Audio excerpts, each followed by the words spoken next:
چونکہ اپنی والدہ کو بچپن سے اس طرح روتے دیکھا تو دل میں ایک تمنا تھی کہ میں بھی حج کروں۔ چنانچہ حضرت مرشد عالم رحمۃ اللہ علیہ کے سامنے ایک مرتبہ میں خوب رویا۔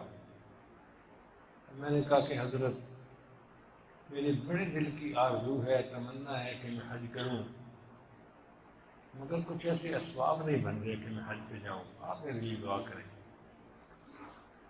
اچھا میں رو رہا تھا، ٹپ ٹپ آنسو گر رہے تھے اور حضرت مرشد عالم مسکرا رہے تھے۔ میں بڑا حیران کہ بھئی میں رو رہا ہوں اور حضرت مجھے دیکھتے کہ مسکرا رہے ہیں۔ اب سمجھ میں بات آتی ہے کہ ان کی نگاہ دور دیکھ رہی تھی، وہ سمجھ رہے تھے کہ یہ اب اتنا رو رہا ہے اور ایک وقت آئے گا کہ اللہ اس کے لیے اپنے گھر کے دروازے کھول دیں گے۔ چنانچہ سبب اس کا یہ بنا کہ اس زمانے میں یہاں فیکٹری میں میری نوکری تھی، میں چیف انجینئر تھا، تو بہت سارا بونس ملا، پیسے بہت سارے ملے۔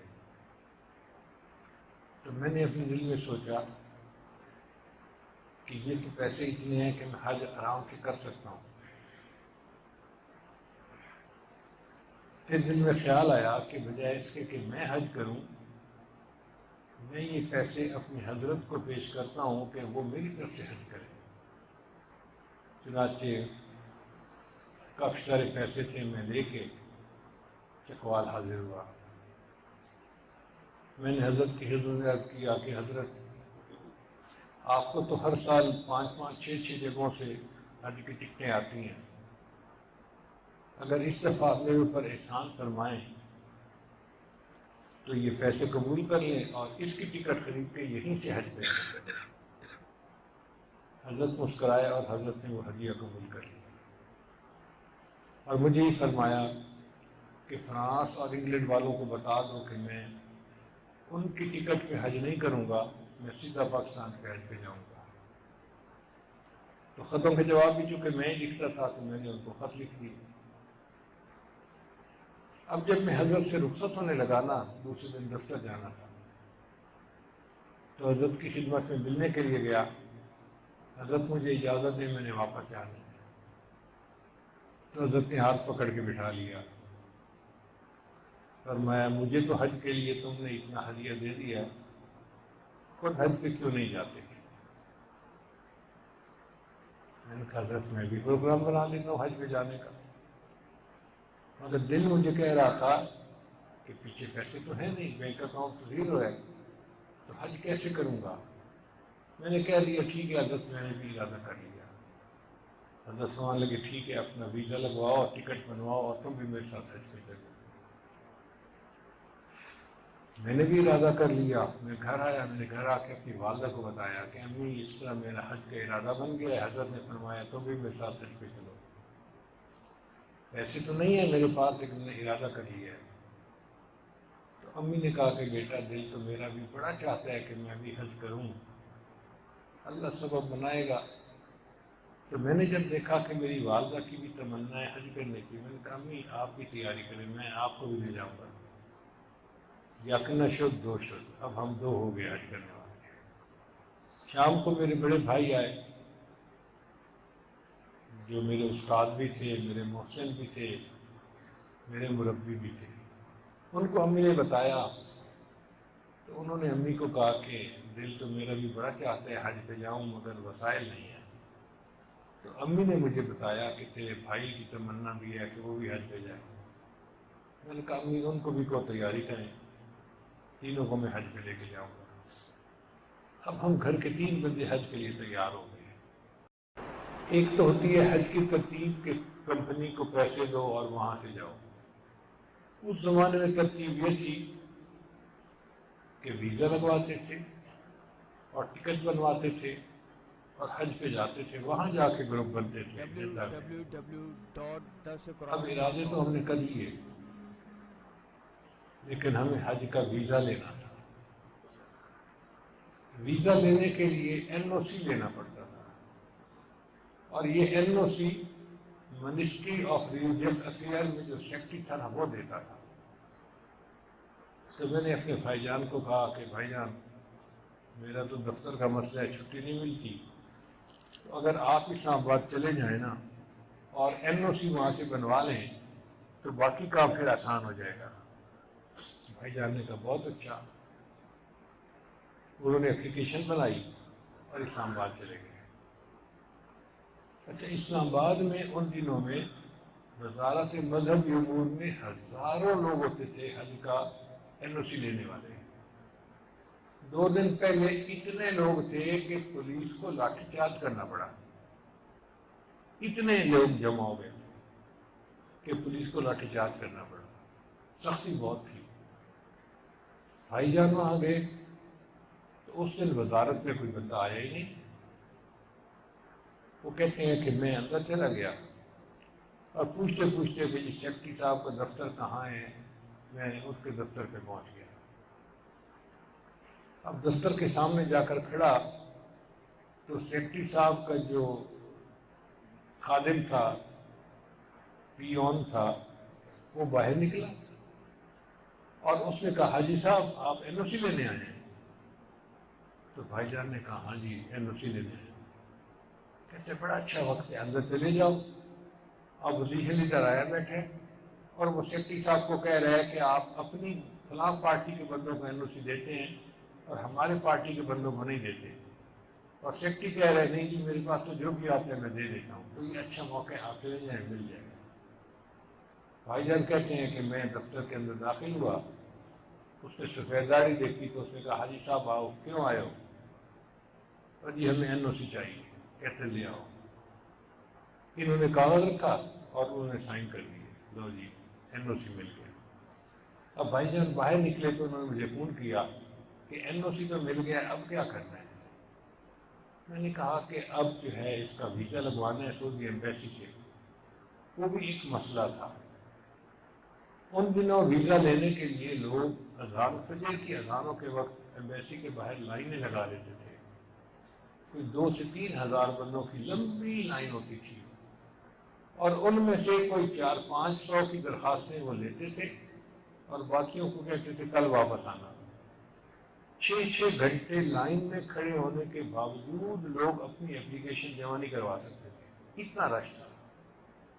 اب ان دنوں میں ویزا لینا تو ایک مشکل کام تھا۔ بھائی جان واپس آ گئے تو میں نے اپنے پاسپورٹ لیے اور یہاں سے چل پڑا چھٹی لے کے، ویزا لیتے ہیں۔ اب راستے میں مجھے خیال آیا کہ عراق کا ایک کونسلر تھا جو حضرت کو ملنے آیا تھا چکوال، وہ انگریزی بولتا تھا، کوئی اور انگریزی بولنے والا وہاں تھا نہیں، تو حضرت نے میرے ذمہ لگا دیا کہ کونسلر کے ساتھ ذرا بیٹھ کے بات چیت کرو، اس کا دل لگا رہے۔ تو میں کھانے میں بھی شریک، بات چیت میں بھی شریک۔ تو کونسلر کا میرے ساتھ ایک تعلق بن گیا، تعارف ہو گیا۔ جب وہ جانے لگا نا تو مجھے کہتا ہے کہ آپ کبھی اسلام آباد نہیں آئے؟ میں نے کہا کبھی ضرورت ہوتی ہے تو آتا ہوں۔ کہتے ہیں کوئی بھی اسلام آباد کا کام ہونا تو یہ میرا کارڈ لے لو، مجھے آ کے بتا دینا، میں آپ کو اسلام آباد کا کام کروا دوں گا۔ میں نے وہ کارڈ اپنی جیب میں رکھ لیا تھا۔ تو مجھے خیال آیا کہ بھئی ہم اگر ایمبیسی میں خود جائیں گے حج کے لیے ویزا لینے تو ہمیں تو لائن میں بھی کوئی لگنے نہیں دے گا، اور 6 گھنٹے ہم انتظار میں کھڑے بھی نہیں ہو سکتے۔ تو کیا یہ اچھا نہیں ہوگا کہ ہم کونسلر صاحب کو ملیں اور ان کو کہیں کہ وہ ہمیں حج کا ویزا لگوا دیں؟ میرے ایک ساتھی تھے، وہ گاڑی چلا رہے تھے، ہم اسلام آباد پہنچے۔ یہ وہ دن تھا جس دن وہاں پر ایک اسلحہ خانہ تھا جس میں بلاسٹنگ ہوئی تھی اور میزائل اور راکٹ چلے تھے۔ ہمیں نہیں پتہ تھا، بس ہم تو اسلام آباد میں جا رہے ہیں تو ہم دیکھ رہے ہیں کہ ادھر ایک راکٹ زمین کے اندر لگا ہوا ہے، ایک ادھر لگا ہوا ہے، ایک پڑا ہوا ہے۔ تو میں بھی حیران کہ یہ کیا چیزیں ہیں جو یہاں پڑی ہیں۔ بلکہ میرے ساتھی نے تو گاڑی سے باہر نکل کے ایک راکٹ جو زمین کے اندر لگا ہوا تھا، پھٹا نہیں تھا، اس کو جا کے ہاتھ لگا کے چیک بھی کیا۔ ہم بدھو ہمیں کیا پتا کہ یہ بارود والی چیز ہے۔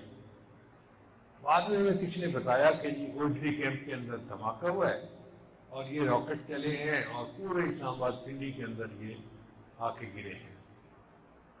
تو خیر ہمیں اندازہ ہو گیا، ہم عراق ایمبیسی میں پہنچے ہیں۔ گیٹ کے اوپر ایک گیٹ کیپر کھڑا تھا، اس نے پوچھا جی کیسے آئے؟ ہم نے کہا بھئی یہ کارڈ ہے، کونسلر ہیں یہاں، ہم ان سے ملنے کے لیے آئے، وہ ہمارے دوست ہیں۔ اس نے ہم سے موبائل وغیرہ لے لیا اور ہمیں اندر جانے دیا۔ جب ہم اندر گئے تو کسی نے پوچھا بھئی کیوں آئے؟ ہم نے کہا جی ان سے ملنا۔ ان کا فلاں کمرے میں چلے جاؤ، اس کی سیکرٹری بیٹھی ہوگی تو اس کو بتاؤ، وہ ملاقات کروائے گی۔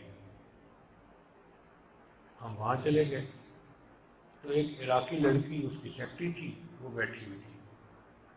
اس نے مجھے دیکھا تو پوچھا آپ کیوں آئے؟ میں نے کہا جی یہ میرے دوست ہیں اور میں ان سے ملاقات کے لیے آیا ہوں۔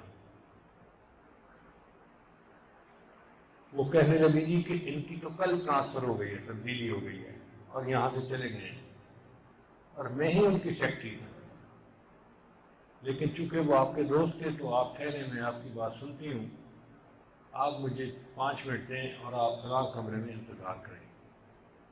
وہ قریب ایک کمرہ تھا جو لائبریری تھی، دن کے 10-11 بجے کا وقت تھا۔ میں وہ لائبریری میں چلا گیا۔ اب مجھے ذہن میں خیال آیا کہ میں یہاں تو اپلیکیشن دے رہا ہوں حج کے لیے، اللہ کے حضور کی تو اپلیکیشن دوں نا، تو کیوں نہ میں چاشت کے نفل یہیں پڑھ لوں۔ وضو تھا، میں نے اپنا رومال بچھایا، اللہ نے مصلی ساتھ دیا ہوتا ہے ہمیں، اور میں نے وہاں پہ 2 رکعت پڑھنے شروع کر دی۔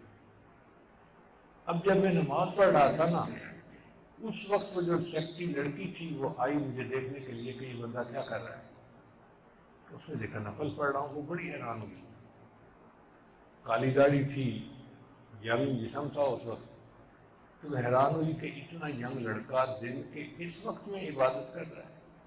تو اللہ نے اس کے دل میں ایک نرم گوشہ پیدا کر دیا اور اس نے نیت کر لی کہ یہ جس کام کے لیے آیا ہے اس کام میں اس کی ہیلپ کروں گا۔ خیر جب میں نے نماز پڑھ لی، اللہ سے دعا مانگی اور دعا مانگ کے میں اس کے پاس گیا۔ اب اس کے پاس بات کرتے ہوئے عجیب، اس کی طرف تو میں دیکھ نہیں رہا تھا، دیکھ تو میں نیچے رہا تھا، بات اسے کر رہا تھا، وہ اس کی عادی نہیں تھی۔ یہ لوگ تو آنکھوں میں آنکھیں ملا کے بات کرنے کے عادی ہوتے ہیں۔ اب میں دیکھ کے نیچے رہا ہوں، بات اسے کر رہا ہوں، تو اس سے بھی بڑی حیران ہوئی۔ مجھے کہتی ہے آپ کیوں آئے ہیں، مقصد کیا ہے؟ میں نے کہا یہ مقصد ہے سعودی عرب کا ویزا حاصل کرنا، اور ہم آئے تھے کہ ہم ان کو کہیں گے وہ ویزا لگوا دیں گے، مگر آپ تو بتا رہی ہیں کہ وہ تبدیل ہو گئے اور چلے گئے اور نیا بندہ ابھی تک نہیں آیا۔ اس نے کہا نیا بندہ نہیں آیا، لیکن آپ کے ویزے کا کام تو میں بھی کروا دوں گی، وہ تو کوئی مسئلہ نہیں ہے میرے لیے، آپ مجھے پاسپورٹ دے دیں۔ تو جی میں نے 3 پاسپورٹ اس کو دے دیے اور پوچھا کہ ویزا کب تک لگ جائے گا۔ اس نے کہا آج میں بھیجوں گی اور پرسوں ویزا آ جائے گا، تو پرسوں کی بجائے اس سے اگلے دن آپ آ کے مجھ سے پاسپورٹ لے جائیں۔ مجھے یقین نہیں آ رہا تھا۔ میں نے اس سے دوبارہ پوچھا ویزا لگ جائے گا؟ اس نے کہا کہ ہم ایمبیسی کی ڈاک بھیجتے ہیں نا، تو یہ کوئی عام حاجی کی ڈاک نہیں ہوتی، یہ ایمبیسی کی ڈاک ہوتی ہے، یہ پاسپورٹ جائیں گے اور پکا ویزا لگے گا اور پرسوں آ جائے گا، آپ اس سے اگلے دن آ کے مجھ سے ویزا لے جائیں۔ خیر مجھے تسلی ہو گئی کہ انشاءاللہ اللہ تعالیٰ ویزے کا انتظام کر دیں گے۔ ہم لوگ پھر واپس آ گئے۔ اب میں واپس آیا تو مجھے فکر لگی کہ ویزا تو لگ جائے گا، ٹکٹ بھی بنوانی ہے اور آگے حج کا بھی خرچہ ہے، اور میرے پاس تو پیسے نہیں تھے۔ میرے پاس تو جتنے پیسے تھے میں نے سارے کے سارے حضرت کی خدمت میں پیش کر دیے تھے۔ اب میں سوچ میں پڑ گیا کہ کیا کروں۔ تو میرے ایک دوست تھے انجینئر تھے، ان کا نام تھا شمشیر صاحب، وہ جدہ میں چیف انجینئر تھے۔ میں نے ان کو فون ملایا اور میں نے کہا کہ شمشیر صاحب میں حج کا ویزا لگوا رہا ہوں، لیکن میرے پاس اس وقت خرچہ نہیں ہے، تو جدہ تو میں پہنچ جاؤں گا، آگے کا جتنا خرچہ ہوگا وہ آپ کر دینا، پھر جب مجھے پیسے ملیں گے تنخواہ کے تو میں آپ کو واپس کر دوں گا۔ اس نے کہا فکر نہ کرے، آپ آئیں صحیح، مجھے ڈیٹیل بتا دیں کہ آپ نے کس دن آنا ہے، میں ایئرپورٹ پہ آؤں گا اور آپ کی فیسیں وغیرہ ساری جمع کروا کے آپ کو باہر نکالوں گا۔ تو مجھے تھوڑا اور اطمینان ہو گیا کہ چلو ایک بندہ ہے جو خرچہ کرے گا اور پھر میں اس کو قرضہ واپس لوٹا دوں گا۔ اب دلی طور پہ میں بہت مطمئن تھا کہ اللہ نے انتظامات کر دیے اور میں حضرت کے ساتھ حج پہ جا رہا ہوں۔ اللہ کی شان دیکھیں کہ اس سے اگلے دن میں دفتر میں گیا تو دفتر میں پتہ چلا کہ کارخانے والوں نے بونس دیے ہیں۔ بونس کا مطلب تنخواہ انعام کے طور پہ دی جاتی ہے، اور اس سال انہوں نے 12 بونس دیے، یعنی 12 تنخواہیں اکٹھی دے دی۔ آپ یوں سمجھیں کہ پورے سال کی تنخواہیں اکٹھی مل گئیں تنخواہ کے علاوہ، وہ تو کافی سارے پیسے بن جاتے تھے۔ اب میں نے وہ پیسے نکلوائے تو میری ایک جیب میں نہیں آتے تھے، میں نے کچھ ایک جیب میں ڈالے، کچھ دوسری جیب میں ڈالے، اور میں گھر آیا اور میں نے آ کے امی مبارک کو اللہ نے انتظام کر دیا۔ امی نے دعا دی اور ہم اطمینان کے ساتھ وہاں سے اسلام آباد چل پڑے۔ لیکن میرے دل میں ایک پریشانی تھی کہ ہم نے ویزا تو لگوا لیا اور خرچے کا انتظام بھی ہو گیا، ٹکٹ تو نہیں بنوائی، اور فلائٹیں ساری فل بک تھی۔ خیر ہمارے ایک ساتھی تھے، ان کے ماموں کا گھر تھا اسلام آباد میں، ہم رات کو وہاں ٹھہرے، کھانا کھایا تو ان کے ماموں نے مجھ سے بات چیت کی۔ اس نے کہا جی کہ آپ کا حج کا پروگرام ہے۔ میں نے کہا حج کا پروگرام تو ہے لیکن ٹکٹ آج کل نہیں مل رہی، فلائٹیں بک ہیں، تو ہمارے لیے ٹکٹ بنوانا ایک مسئلہ ہے۔ اچھا وہ ماموں جو تھا نا وہ ٹیلی فون ڈپارٹمنٹ میں جنرل مینیجر تھا، یہ پی ٹی سی ایل جس کو کہتے ہیں نا، پاکستان ٹیلی فون جو ہوتی ہے اس کا، وہ جنرل مینیجر تھا۔ وہ کھانا کھاتے ہوئے اس نے میری بات سنی، کہتا ہے ٹکٹ تو آپ کو میں بنوا دوں گا۔ میں نے کہا میرے ساتھی تو بتا رہے تھے کہ آج آخری فلائٹ چلی گئی۔ اس نے کہا اچھا بات کرتے ہیں۔ لو جی اگلے دن اس نے ٹکٹ کے لیے بات کی، ہر بندے نے کہا جی کہ آخری فلائٹ بھی چلی گئی ہے، اب تو کوئی فلائٹ ہی نہیں پیچھے۔ اس نے ایئرپورٹ پہ فون کیا تو ایئرپورٹ پہ ایک ٹیلی فون ڈپارٹمنٹ والوں کا کمرہ ہوتا ہے، وہ رہتے ہی وہیں ہے ڈیوٹی پہ، تاکہ اگر ایئرپورٹ کا کوئی فون خراب ہو تو اس کو فوراً ٹھیک کر دیا جائے۔ وہاں ایک سپروائزر تھا، جی ایم نے اس کو فون کیا اور اس کو کہا کہ بھئی جو یہاں کا انچارج ہے نا ایئرپورٹ کا، اس کے پاس جاؤ اور کہو کہ مجھے 3 ٹکٹیں بنوانی ہیں، بنا کے دو۔ تو مینیجر نے کہا جی کہ ہمارے پاس تو کوئی فلائٹ ہی نہیں، چلی گئی، اب تو بن ہی نہیں سکتی۔ تو اس نے کہا اچھا اگر وہ کہتے ہیں نا کہ ٹکٹ کوئی نہیں تو ان کے سارے ٹیلی فون لائنیں خراب کر دو، اور یہ تمہیں کہیں گے جی کہ ٹیلی فون لائنیں خراب ہیں تو آپ کہنا جی جی ایم سے بات کریں۔ یہ بیوروکریٹ بھی عجیب لوگ ہوتے ہیں۔ چنانچہ وہ سپروائزر تھوڑی دیر میں گیا، اس نے جا کے تاریں کھول دی، کچھ آگے پیچھے کر دیا۔ اب ایئرپورٹ پہ تو شور مچ گیا جی کہ سارے فون خراب ہو گئے۔ اس زمانے میں سیل فون نہیں ہوتے تھے، صرف لائن کے فون ہوتے تھے۔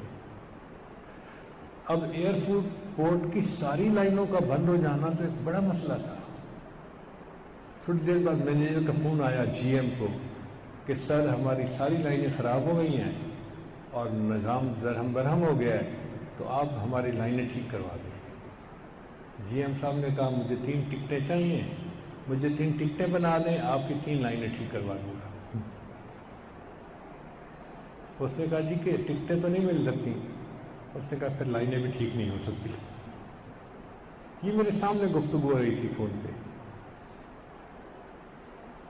لو جی تھوڑی دیر کے بعد وہ جو ایئرپورٹ کا انچارج تھا اس نے فون کیا کہ سر میرے ذہن میں ایک ترتیب آئی ہے کہ آخری فلائٹ جو ہے چلی گئی، لیکن کوئی 200-300 بندے ہیں جن کے پاس ویزے لگے ہوئے ہیں اور وہ ٹکٹیں بنوانے کے لیے آگے پیچھے پھر رہے ہیں، تو بجائے اس کے کہ یہ حاجی لوگ دھکے کھائیں ہیں، ہم کیوں نہ ایک ایکسٹرا فلائٹ چلا دیں، حاجیوں کا بھی کام ہو جائے گا اور کمپنی کا بھی فائدہ ہو جائے گا۔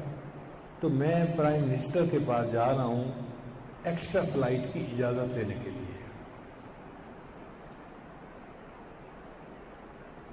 لو جی شاید ضیاء الحق کا دور تھا، لگتا ایسے ہی ہے، تو وہ گیا اور اس نے جا کے ضیاء الحق کو بتایا کہ فلائٹیں تو چلی گئی لیکن 200-300 حاجی ہیں جن کے پاس ویزے لگے ہوئے ہیں، ٹکٹیں نہیں ان کے پاس بنی ہوئی، اور وہ ٹکٹوں کے لیے ادھر ادھر بیچارے پھرتے رہے ہیں، تو اگر آپ ایک ایکسٹرا فلائٹ کی اجازت دے دیں تو ان کو سیٹیں مل جائیں گی اور ہمارا نفع ہو جائے گا۔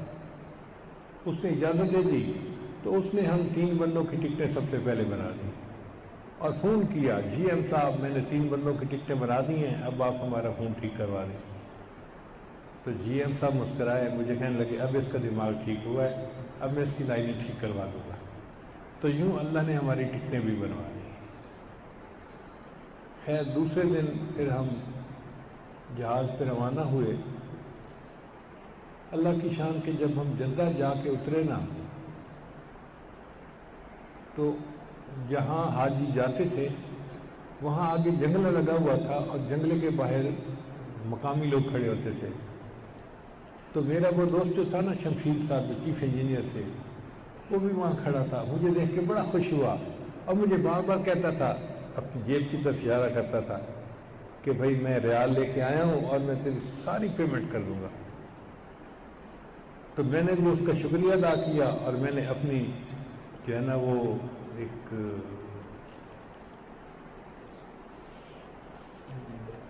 پرس تھا جو یہاں احرام کی حالت میں باندھتے ہیں، میں نے اس کی طرف اشارہ کیا کہ بھائی میرے پاس پیسے ہیں، میں پیمنٹ کر دوں گا۔ اس طرح ہم نے حج کی وہاں پر پوری پیمنٹ کی اور اللہ نے ہمیں حج کے لیے قبول کر لیا۔ پھر حرم میں جا کے حضرت سے ملاقات ہوئی تو حضرت نے پھر سمجھایا کہ طواف کیسے کرتے ہیں، صحیح کیسے کرتے ہیں، فلاں کیسے کرتے ہیں، یہ سارا کچھ۔ الحمدللہ یہ زندگی کا پہلا حج تھا، اور میں سمجھتا ہوں اس میں جہاں والدہ کی دعائیں شامل تھیں وہاں میرے شیخ کی بھی دعائیں شامل تھیں، اور یہ شیخ کی دعائیں تھیں جس نے میرے لیے کام آسان کر دیا۔ پھر حضرت کی میت میں مدینہ طیبہ جانا ہوا اور حضرت نے مدینہ طیبہ میں روضہ انور پہ خود ساتھ لے کر گئے اور پیش فرمایا۔ الحمدللہ ثم الحمدللہ، اللہ تعالیٰ کی یہ رحمت ہے کہ اپنے اکابر کی دعاؤں کے صدقے اللہ تعالیٰ یہ توفیق عطا فرما دیتے ہیں۔ اس میں میرا اپنا عمل کوئی نہیں ہے، 100% پکی بات ہے، یا شیخ کی دعائیں ہیں یا ماں کی دعائیں ہیں، کسی کی دعا لگی جو اللہ آسانی فرماتا ہے، ورنہ ہم جیسے نالائقوں کے لیے یہ کام کوئی آسان نہیں ہے۔ www.darsequran.com